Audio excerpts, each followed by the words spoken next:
প্ৰতিখন ডিষ্ট্ৰিক্ট আৰু উপজিলা আয়ুক্ত কাৰ্যালয় সন্মুখত যিহেতুকে ধৰ্ণা কাৰ্যসূচী ৰূপায়ণতে আমাৰ এই প্ৰতিবাদী মুখ্যমন্ত্ৰীলে স্মাৰকপত্ৰ পেছ কৰিবলৈ আমাক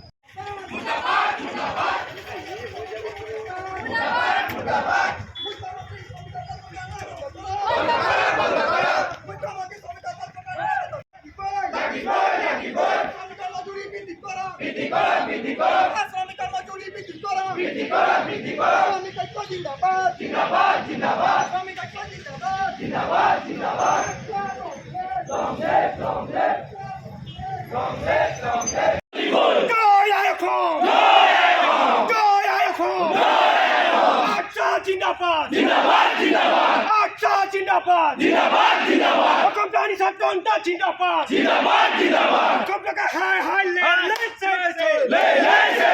হুকুম জায়গা লে হুকুম জায়গা লাশ নাই হয় অসম ছাত্ৰী ছাত্ৰ সন্থা নাজিৰা শাখা আৰু আমগুৰি শাখাৰ যৌথ সহযোগত আজি আমি প্ৰতিবাদ সাব্যস্ত কৰিছোঁ। অসম চৰকাৰে চাহ বাগিচাৰ ভূমি চিলিং এক্ট সংশোধন কৰি তেওঁলোকে চাহ বাগিচাৰ শ্ৰমিকক দিয়াৰ যি ব্যৱস্থা কৰিছিলে তাক বিৰোধ কৰি মালিক গোষ্ঠীয়ে হাইকোৰ্টৰ দ্বাৰস্থ হৈছে।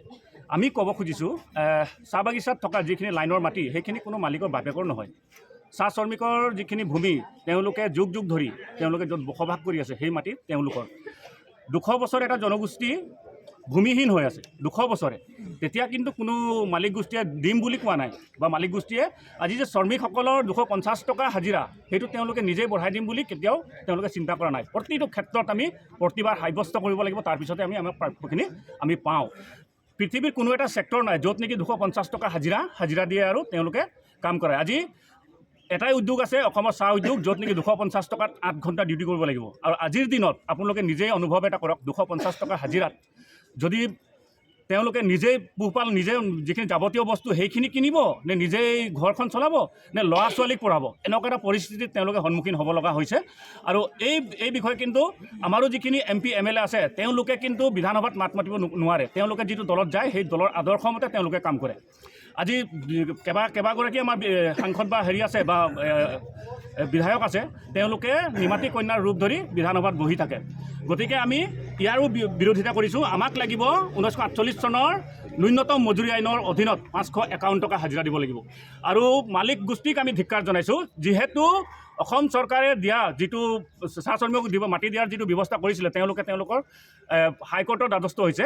তেওঁলোকে নিজৰ এই বাগিচাবিলাকৰ পৰা কোটি কোটি টকা তেওঁলোকে ধন আৰ্জি তেওঁলোকৰ সতি সন্ততি ল'ৰা ছোৱালীক বিদেশত পৰাই ডাঙৰ ডাঙৰ মানুহ কৰিলে, কিন্তু চাহ শ্ৰমিকৰ ল'ৰা ছোৱালী মুকলি মনে যাতে পঢ়িব নোৱাৰে সেই ব্যৱস্থা তেওঁলোকে কৰি আছে।